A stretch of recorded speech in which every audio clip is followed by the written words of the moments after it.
साहिल उस समय फ्रांस में रह रहा था जब उसे पता चला कि उसके पिता सूर्यकांत जी की आंखों की रोशनी चली गई है। साहिल 10 साल बाद अपने देश वापस आया और अपने पिता से मिलने के लिए उनके कमरे में गया तो तुरंत मुंह पर रुमाल रखकर वापस बाहर आ गया क्योंकि कमरे में बदबू फैली हुई थी। फ्रांस वापस जाने से पहले उसने एक इंसान को तलाश किया जिसकी आवाज़ साहिल से बहुत मिलती थी। साहिल वापस फ्रांस से चला गया। वह अजनबी नकली साहिल बनकर उसके अंधे पिता की सेवा करता रहा। सूर्यकांत जी उस नौकर को अपना बेटा समझकर दुआएं देते थे और उन्हें इस बात पर गर्व था कि मेरा बेटा मेरी खातिर फ्रांस छोड़कर मेरी सेवा करने के लिए आया है। जबकि वह बेचारे ये बात नहीं जानते थे कि उनका बेटा तो फ्रांस में मज़े कर रहा है। जब सूर्यकांत जी का आखिरी समय आया तो उन्होंने अपने वकील को बुलाया और एक ऐसा काम किया कि सब के सब देखते रह गए क्योंकि सूर्यकांत जी पूरे ज़िले के एक मशहूर तहसीलदार थे और दौलत की भी कोई कमी नहीं थी, लेकिन और ज़्यादा माल दौलत इकट्ठा करना चाहते थे। उनका मकसद कुछ और ही था। वह एक कब्ज़ा माफिया ग्रुप के साथ मिल गए जो अपनी ताकत के बल पर लोगों की ज़मीनों पर नाजायज़ कब्ज़ा करते थे। इस तरह नाजायज़ तरीके से लोगों की ज़मीनों पर कब्ज़ा कर कर के वह करोड़पति बन चुके थे। उसके बाद सूर्यकांत ने एक बड़ा सा बंगला बनाया और फिर उसके बाद ही उनकी शादी शांति से हो गई। वह भी खुश थी कि उसकी शादी एक अच्छे ख़ानदान में हो गई है, लेकिन वह इस सच्चाई को नहीं जानती थी कि उसके पति ने यह तरक्की कैसे हासिल की। ऐसी बातें ज़्यादा छुप नहीं सकती और फिर कुछ समय बाद ही यह सच्चाई शांति के सामने भी आ गई। जब एक दिन सुबह दोनों नाश्ता कर रहे थे कि उनके बंगले के सामने एक औरत के चिल्लाने की आवाज़ आ रही थी। वह सूर्यकांत को झोली उठाकर बद्दुआएं दे रही थी, जबकि उसकी बद्दुआएं शांति ने अपने कानों से भी सुनी। सूर्यकांत ने अपने एक नौकर से कहा कि बाहर मांगने वाली आई है, शायद पागल है, उसको कुछ पैसे दे दो और यहाँ से चलता करो। लेकिन यह सच्चाई वह जानते थे कि यह औरत कौन है और उसे क्यों बद्दुआ दे रही है। उनका नौकर जल्दी से बाहर आया और उस औरत को यहाँ से चले जाने को कहा, लेकिन वह अपनी जगह से नहीं हिली। और जब नौकर ने उस औरत पर सख्ती की तो उसने एक पत्थर का टुकड़ा उठाया और नौकर के सर पर दे मारा। उसके सर से खून बहने लगा और वापस सूर्यकांत के पास आया और कहा कि वह औरत सचमुच ही पागल हो चुकी है। इस हालत में सूर्यकांत को बाहर आना पड़ा, जबकि शांति भी खिड़की से झांक रही थी। औरत के हाथ में एक दूसरा पत्थर का टुकड़ा था। वह सूर्यकांत को मारना चाहती थी, जबकि सूर्यकांत ने कहा कि अगर तूने मुझे पत्थर मारा तो फिर मैं भी तुझे गोली से मार दूंगा। सूर्यकांत ने औरत पर एक पिस्तौल तान ली थी। औरत ने उस पर पत्थर तो नहीं फेंका, लेकिन उसके सामने ही उसे बुरा भला कहने लगी और बददुआ देने लगी। एक ना एक दिन तू बर्बाद हो जाएगा। तूने मेरे यतीम बच्चों की ज़मीनों पर कब्जा किया, तू सुखी नहीं रह सकता। सूर्यकांत उस औरत से कहने लगा कि तू झूठ बोल रही है। ठीक यही होगा कि तू यहाँ से चली जा। हाँ, अगर तू मेरे खिलाफ अदालत में जाना चाहती है या पुलिस स्टेशन जाना चाहती है तो शौक से जा, लेकिन मेरे घर से चली जा। मेरे घर के सामने इस तरह तमाशा ना कर। इसके बाद औरत रोती हुई वहाँ से चली गई। सूर्यकांत जब घर आया तो शांति उससे पूछने लगी कि आखिर ये औरत कौन थी और क्या कह रही थी। हालांकि वह सब सुन चुकी थी, लेकिन फिर भी वह अपने पति से सब सुनना चाहती थी। सूर्यकांत ने अपनी पत्नी से कहा कि कुछ नहीं, यह पागल औरत थी। मेरे कई विरोधी हैं इस शहर में जो मुझे नीचा दिखाना चाहते हैं और शायद ये औरत उन्हीं से पैसा लेकर मेरे घर के सामने आई हो और मुझ पर झूठे इल्ज़ाम लगा रही है। हालांकि मैं तो इस औरत को जानता भी नहीं, इससे पहले इसे देखा तक नहीं। खैर, मैं भी कौन सी बातें लेकर तुम्हारे सामने खड़ा हो गया। चलो बैठो। इससे पहले भी इस तरह की कई परेशानियों से गुजर चुका हूँ, इसीलिए परेशान होने की ज़रूरत नहीं। शांति अपने पति के सामने तो खामोश हो गई, लेकिन दिल ही दिल में वह बेचैन थी क्योंकि उसने औरत को अपनी आंखों से देखा था। उसकी आंखों से बहते हुए आंसू झूठ नहीं बोल रहे थे और शांति को लोगों की पहचान थी। वह इस औरत से मिलना चाहती थी, सच्चाई को जानना चाहती थी, लेकिन कैसे? उस औरत के ठिकाने का भी नहीं पता था। उसका घर कहाँ है कुछ पता नहीं था। इसीलिए उसने अपने घर के नौकर का सहारा लिया। दीनू काका, जो कि उनके घर का पुराना नौकर था, बुजुर्ग था। पिछले कई सालों से वह सूर्यकांत के साथ था। जैसे ही सूर्यकांत घर से निकला तो उसने दीनू को अपने पास बुलाया और कहा, बाबा जी, मैं आपसे कुछ पूछना चाहती हूँ। कल एक औरत आई थी, हमारे घर के दरवाजे पर रो रही थी और जिसने नौकर को भी जख्मी किया था। क्या आप उस औरत के बारे में जानते हैं? उसका घर कहाँ है? मैं उससे मिलना चाहती हूँ। दीनू यह सुनकर हैरान हुआ और कहने लगा, बीबी जी, आप उससे क्यों मिलना चाहती हैं? जिस पर वह कहने लगी, बस मुझे उसके घर का पता बता दीजिए, मैं इस बारे में आपसे ज़्यादा नहीं बता सकती। कहने लगा, उसके घर का पता तो मैं भी नहीं जानता, लेकिन किसी से पता किया जा सकता है। मैं आपको 2 दिन के अंदर उसके घर का पता बता दूंगा। लगभग 2 दिन बाद ही दीनू फिर शांति के पास आया और उस औरत का पता बताया। उस औरत का घर पास के ही एक गांव में था, लेकिन शांति यह काम बड़ी ही राजदारी से करना चाहती थी, क्योंकि वह अपने पति को अच्छी तरह से जानती थी। वह यही चाहती थी कि किसी तरह सूर्यकांत को पता ना चले और इस औरत से उसकी मुलाकात भी हो जाए। उसके लिए शांति ने एक योजना बनाई। वह स्कूल टाइम में ही वहां जाना चाहती थी, और अगर इस समय के अलावा वहां जाने की किसी तरह कोशिश करती भी तो इस बात का पता सूर्यकांत को हो सकता था और सूर्यकांत उससे नाराज़ हो सकता था। इसीलिए वह पहले स्कूल गई और फिर स्कूल से ही उसने एक गाड़ी किराए पर की और बताए गए पते पर जा पहुंची। यह एक कच्चा इलाका था, एक छोटा सा गांव था। वह इस गांव में उस औरत का घर ढूंढने लगी। जल्दी ही वह उस औरत के घर पहुंच गई। यह औरत, जिसका नाम कावेरी था, अचानक उसने शांति को देखा तो हैरान रह गई। शांति ने अपने बारे में बताया और कहा कि मैं सूर्यकांत की पत्नी हूँ। उस दिन जब आप मेरे घर आई थी, मैंने आपको देखा था। आप काफ़ी परेशान थी, फिर किसी तरह से आपके घर तक पहुँची हूँ। मैं आपसे मिलना चाहती थी और ख़ुद आपसे बात करना चाहती थी। कावेरी ने उसे बिठाया, फिर उसे चाय पानी को पूछा और कहा, आप मुझे काफ़ी भली लगती हैं। आप इतनी दूर सिर्फ सच्चाई जानने के लिए मेरे घर आई हैं, लेकिन मुझे दुख है आपके पति पर। आपके पति ने हम पर बहुत जुल्म किया है। मेरे मरे हुए पति की शहर के पास ज़मीन थी, लगभग 1 एकड़ ज़मीन थी, लेकिन अब वहाँ काफ़ी मार्केट्स बन चुकी हैं, इसीलिए उस ज़मीन की कीमत भी काफ़ी बढ़ चुकी थी। हमारी यह ज़मीन सड़क के किनारे मौजूद है और आपके पति सूर्यकांत ने कब्ज़ा माफिया के साथ मिलकर उस ज़मीन पर कब्ज़ा कर लिया। और जब उन्हें पता चला कि यह ज़मीन एक विधवा औरत की है जो हमारा कुछ भी नहीं बिगाड़ सकती, जिसके 2 बच्चे हैं जो कि बहुत छोटे हैं, मैं अपने हक के लिए पुलिस स्टेशन गई, अदालतों के दरवाजे खटखटाए हैं, लेकिन कुछ नहीं हो सका।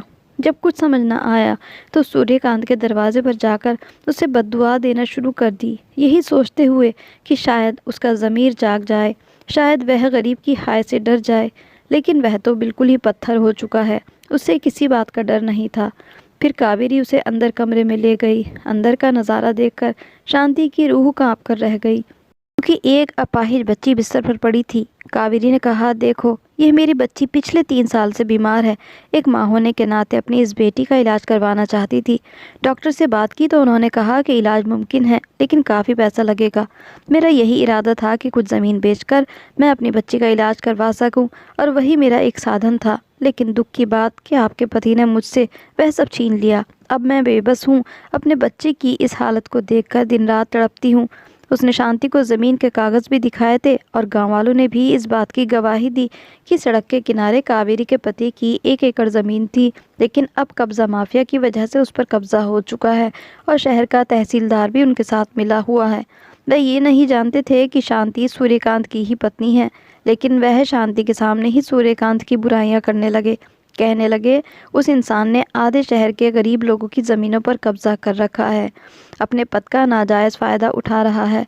कोई उसका कुछ नहीं बिगाड़ पाता, क्योंकि उसने बड़े अधिकारियों को अपने साथ मिलाया हुआ है। शांति को यह जानकर बहुत दुख हुआ। उसने कावेरी से वादा किया कि परेशान होने की ज़रूरत नहीं, या तो आपको आपका हक मिलेगा, और अगर मैं अपने मकसद में कामयाब ना हुई तब भी आपकी बेटी का इलाज ज़रूर होगा। आपको परेशान और दुखी होने की ज़रूरत नहीं। कावेरी को तसल्ली देकर वह वापस आई, लेकिन वह रास्ते में परेशान थी। बार बार उस औरत के बारे में सोच रही थी और उसको अपने पति के झूठ पर भी विश्वास नहीं आ रहा था। आज स्कूल में उसका दिल नहीं लग रहा था। वह बहुत बेचैन थी। स्कूल से घर वापस आने पर वह बेचैनी से अपने पति के आने का इंतज़ार कर रही थी। सूर्यकांत जैसे ही घर आया तो वह उसके सामने आई और कहने लगी, आज मैं कावेरी के पास गई थी। यह सुनकर सूर्यकांत ने अजीब नज़रों से अपनी पत्नी को देखा और उससे पूछने लगा, कौन कावेरी? जिस पर उसने अपने पति को बताया कि वही जो हमारे घर आई थी। वह घर के बाहर रो रही थी। वह अपनी पत्नी से कहने लगा कि उसके पास जाने का तुम्हारा क्या मकसद था और तुम्हें क्या हासिल हुआ। जिस पर शांति ने अपने पति से कहा कि मुझे सच्चाई जानने का मौका मिला। कई ऐसी बातों का पता चला जो शायद मैं पहले नहीं जानती थी, और काश मुझे पहले पता होता। सूर्यकांत अपनी पत्नी से कहने लगा, तुम कहना क्या चाहती हो, खुलकर बात करो। जिस पर वह कहने लगी, आपने उस औरत की ज़मीन पर कब्ज़ा क्यों कर रखा है? वह बहुत गरीब है औरत, जबकि उसकी बेटी भी बीमार है, और उस गांव के बाकी लोग भी झूठ नहीं बोल रहे। आपके पास एक पद है, खूब दौलत है, लेकिन आपने एक ऐसी ज़िंदगी चुनी। यह सुनकर सूर्यकांत को गुस्सा आया। उसने शांति के मुंह पर एक थप्पड़ दे मारा और कहा, बंद करो अपना मुंह। अगर तुमने अपने मुंह से कुछ भी निकाला तो मैं भूल जाऊंगा कि तुम मेरी पत्नी हो। धक्के देकर घर से निकाल दूंगा। शांति ने कहा, आप मुझे क्या निकालेंगे? मैं खुद ही यह घर छोड़कर जा रही हूँ, और जब तक आप हकदारों को उनका हक नहीं देंगे, इस काम से तौबा नहीं करेंगे, मैं वापस नहीं आऊँगी। वह मुस्कुरा रहा था, कह रहा था, ठीक है, शौक़ से जाओ, कल तलाक के कागज़ भी आ जाएंगे।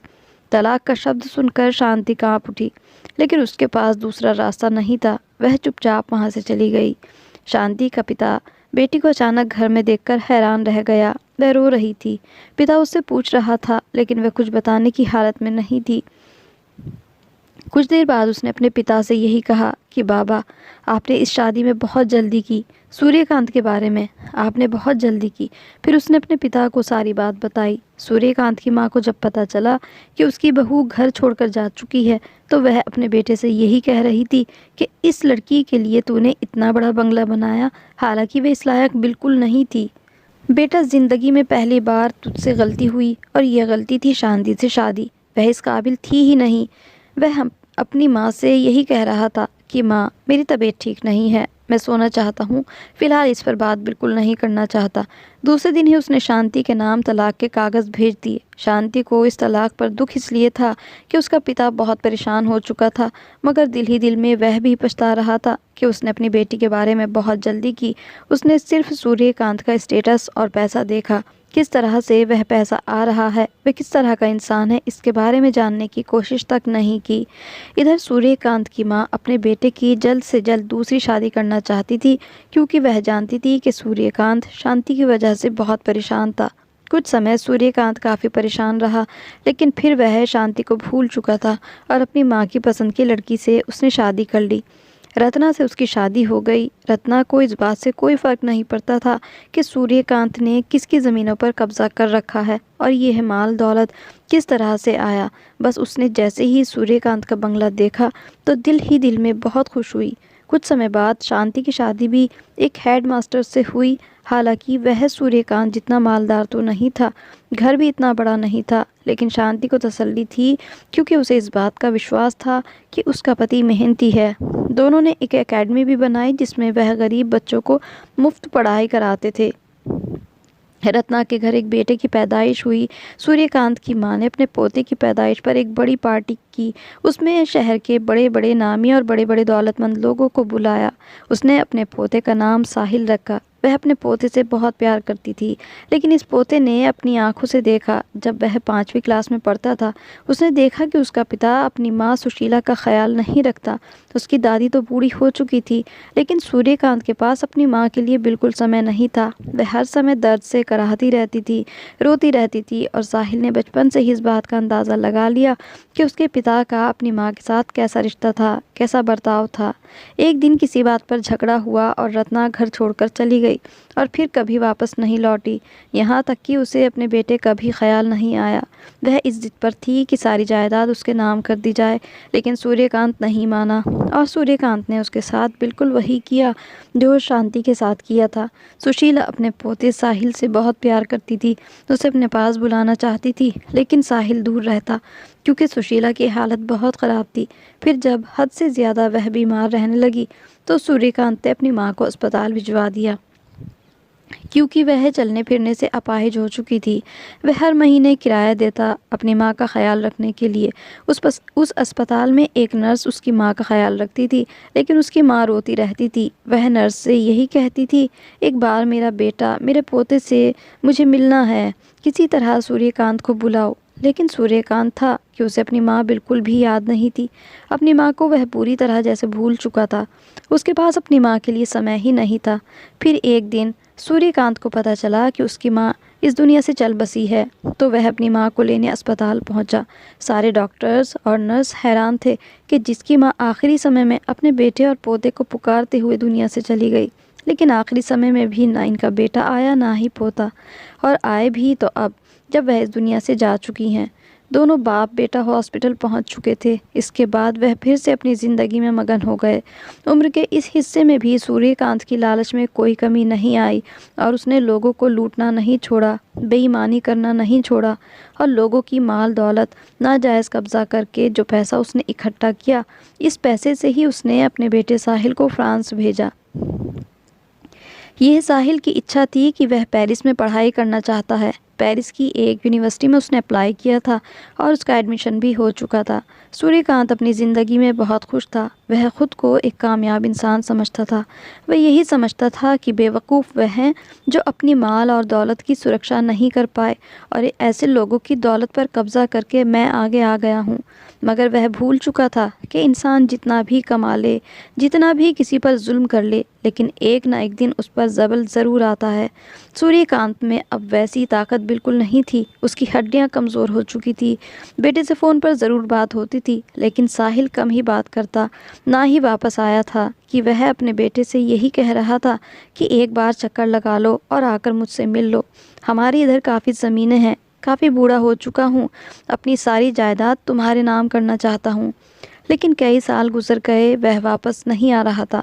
सूर्यकांत को आंखों की बीमारी हो चुकी थी। हालांकि उसने बड़े बड़े डॉक्टर से इलाज करवाया, लेकिन काला मोतिया हद से बढ़ चुका था और उसकी रोशनी धीरे धीरे ख़त्म हो रही थी। और फिर एक दिन उसने रोशनी पूरी तरह से ख़त्म हो गई और सूर्यकांत अंधा हो चुका था। सूर्यकांत के वकील ने साहिल को फ़ोन किया और उसे बताया कि आपके पिता की आंखों की रोशनी ख़त्म हो चुकी है। वह आपसे मिलना चाहते हैं, जायदाद के बारे में भी बात करना चाहते हैं, इसीलिए आप वापस आ जाइए, भले ही कुछ दिनों के लिए, फिर वापस चले जाइएगा। साहिल ने भी अपने पिता के नक्शे कदम पर ही चलना शुरू किया। अपने पिता की तरह ज़िंदगी को देखते हुए वह यही समझता था कि यह रिश्ते नाते कुछ नहीं होते। असली चीज़ माल और दौलत है, और माल की मोहब्बत में ही वह वापस आया था। हालांकि वह 10 साल के बाद वापस आया था, लेकिन अपने पिता की मोहब्बत में बिल्कुल नहीं आया था। इस सारी जायदाद और ज़मीनों के लिए वापस आया था जो उसके पिता ने लोगों से लूटी थी। जब वह वापस आया तो एक होटल में रुका। वह सीधा अपने पिता के पास नहीं गया, जबकि उसका पिता आधा पागल हो चुका था अपने बेटे की याद में। अपने नौकरों से बार बार पूछता रहता था कि साहिल कहाँ है, मेरा बेटा साहिल अभी तक क्यों नहीं आया। नौकर और वकील उससे यही कहते थे कि वह आपकी खातिर ही फ्रांस से वापस आ रहा है, और उसे तसल्लियाँ देते रहते थे। लेकिन साहिल सबसे पहले अपने दोस्तों से मिला। फिर जब सारे दोस्तों से मुलाकात कर ली, फिर वह अपने पिता से मिलने उनकी हवेली के लिए निकला। लेकिन वह जैसे ही घर के अंदर गया तो एक अजीब रंग था। वह अपने पिता को देखकर हैरान था। इन 10 सालों में उसका पिता बहुत बदल चुका था। वह पहले की तरह सूर्यकांत बिल्कुल नहीं दिखता था। जिसकी पर्सनालिटी, उसका दबदबा सब खत्म हो चुका था। बाल बिखरे हुए थे और उसका जिस्म भी काफ़ी कमज़ोर हो चुका था। अपने पिता से मिलने के लिए आगे आया तो कमरे की बदबू ने उसे वापस जाने पर मजबूर कर दिया। जल्दी से वह मुंह ढककर वापस जाने लगा। नौकर और वकील सब हैरान रह गए कि यह कैसा बेटा है। 10 साल बाद वापस आया है, लेकिन अपने पिता से मिलना तक गवारा नहीं किया।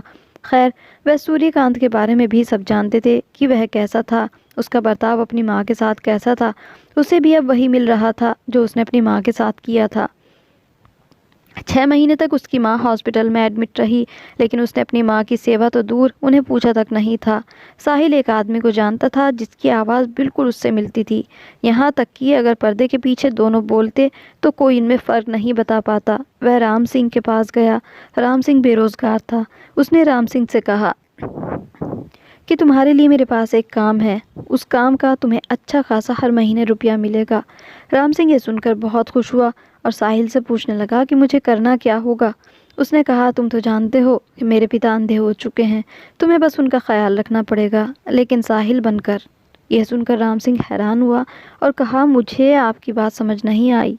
साहिल ने कहा, यार मैं फ्रांस वापस जा रहा हूँ। मैं तो यही समझ रहा था कि पिताजी का आखिरी समय करीब है, लेकिन ऐसी कोई बात नहीं। मैं वापस फ्रांस जा रहा हूँ। जब तक मेरे पिताजी की सांसें हैं, बस तुम उनकी सेवा करते रहना, लेकिन उन्हें किसी हाल भी ये शक ना हो जाए कि तुम राम सिंह हो। साहिल नहीं, मैंने घर के सारे नौकरों को कहा कि वह इस बात का ख्याल रखेंगे। किसी हाल पिताजी को इस बात का पता नहीं चलना चाहिए। वकील साहब को भी समझाया है, वह सब समझदार हैं और मेरी बात समझते हैं। राम सिंह उसकी ये बात सुनकर काफ़ी हैरान हुआ। उसके दिल में आया कि फ़ौरन इस बात से इनकार कर दे कि एक पिता को धोखा दे जो कि अंधा भी है, लेकिन फिर अपनी मजबूरी को देखते हुए उसने साहिल की यह ऑफ़र कबूल कर ली। साहिल वापस फ्रांस चला गया और राम सिंह साहिल बनकर सूर्यकांत की सेवा करता, उनको नहलाता, नए कपड़े पहनाता था, उनके खाने पीने का ख्याल रखता, अपने हाथ से उन्हें खाना खिलाता, यहाँ तक कि उनकी गंदगी भी साफ़ करता। सूर्यकांत उसे अपना बेटा समझते हुए दिल से दुआएं देता और गर्व से अपने वकील और नौकरों से यही कहता कि मेरा बेटा मेरा बहुत आज्ञाकारी है, मेरी खातिर वह वापस आया है ताकि इस उम्र में अपने पिता की सेवा कर सके।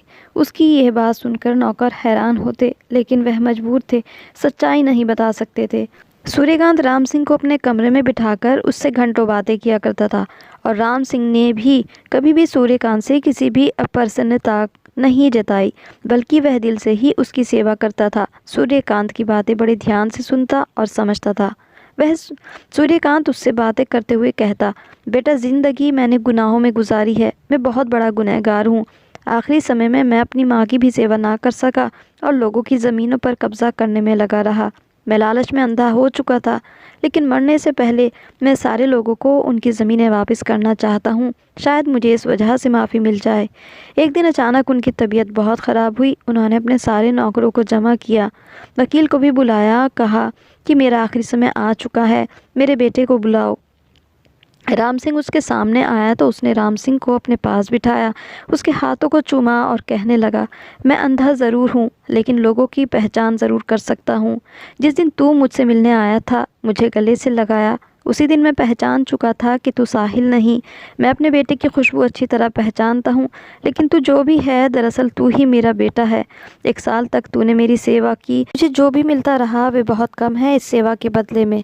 असली मुआवजा मैं तुझे देने जा रहा हूँ। अपनी सारी जायदाद का तुझे वारिस बनाकर जा रहा हूँ और वकील इस बात का गवाह है, जबकि उस नालायक साहिल को मैं अपनी जायदाद से बेदखल करता हूँ। मैंने इन सारी ज़मीनों और प्लॉट्स के बारे में वकील साहब को बता दिया है, जो मेरी नहीं, जिस पर मैंने कब्ज़ा किया। वह सारे प्लॉट्स और ज़मीनें उनके असली वारिसों को लौटा देना। मेरी बाकी जायदाद का तू ही वारिस है। यह घर, अपनी सारी गाड़ियाँ और ज़मीनें, सब कुछ तुम्हें सौंप कर जा रहा हूँ।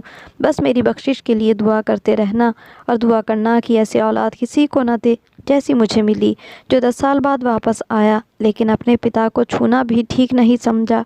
ये कहते हुए सूर्यकांत इस दुनिया से चल बसा। उनकी वसीयत में भी ये लिखा था कि साहिल को मेरी मौत की खबर भी नहीं देना, और किसी ने भी उसे उसके पिता की मौत की खबर तक नहीं दी। सूर्यकांत का अंतिम संस्कार का समय था। जब राम सिंह अपनी जगह से उठा, सारे लोगों से ऐलान करते हुए कहा कि जिसको मेरे पिता से शिकायत है, जिसकी चीज़ जिसको देनी थी, तो आप मुझसे बात करें। किसी को सूर्यकांत की वजह से दिल दुखा हो तो उसे माफ़ कर दें, ताकि उनकी आखिरी मंजिल आसान हो। सूर्यकांत की वसीयत के हिसाब से उसने वह सारी ज़मीन उन गरीब लोगों को वापस लौटा दी और उनके वारिसों को वापस लौटा दी। उनसे माफ़ी भी मांगी। राम सिंह सूर्यकांत के लिए बहुत कुछ कर रहा था। उसने सूर्यकांत के लिए ज़मीन का एक हिस्सा गरीब बच्चों के आश्रम के लिए दे दिया। उनकी जितनी ज़मीन थी, उस ज़मीन से जितनी आमदनी होती, वह गरीब बच्चों की परवरिश के लिए इस्तेमाल होती थी। जबकि राम सिंह उसका असली बेटा नहीं था, लेकिन राम सिंह के पास भावनाएं थी, एहसास था। इस एहसास की दौलत से वह माला माल था। उसने देखा कि सूर्यकांत का असली बेटा अपने पिता को छोड़कर चला गया। सूर्यकांत की बेबसी को देखते हुए उसने सूर्यकांत की बिना किसी लालच के सेवा की थी, जिसका फल उसे सूर्यकांत की जायदाद के रूप में तो मिला ही, और मरने के बाद भी उसे इसका फल मिलने वाला है। यही इस कहानी की सीख है कि इंसान के अच्छे कर्मों का फल उसे दुनिया में भी मिलता है और मरने के बाद भी, उसी तरह जैसे राम सिंह को मिला। और इसी तरह बुरे कर्मों का फल भी एक ना एक दिन मिलकर ही रहता है, जैसे कि सूर्यकांत को मिला। आखिरी समय में अपने सगे बेटे से ना मिल पाना, आखिरी समय में अपने सगे बेटे से ना मिल पाने की तड़प ही उसके गुनाहों की सज़ा थी। ऐसी ही कहानियाँ देखने के लिए ऊपर कार्ड बटन पर क्लिक करें और अगर हमारी कहानी अच्छी लगी हो तो इसको लाइक और शेयर करना ना भूलें और मेरे चैनल पर नए हैं तो इसको सब्सक्राइब भी ज़रूर कर लें और नोटिफिकेशन बेल को भी ऑन कर लें, जिससे मेरी कहानियाँ जब भी आएँ तो आप उनको जल्दी ही देख सकें। तो ऐसी ही अच्छी कहानियों के साथ फिर मिलेंगे। तब तक के लिए goodbye and thanks for watching.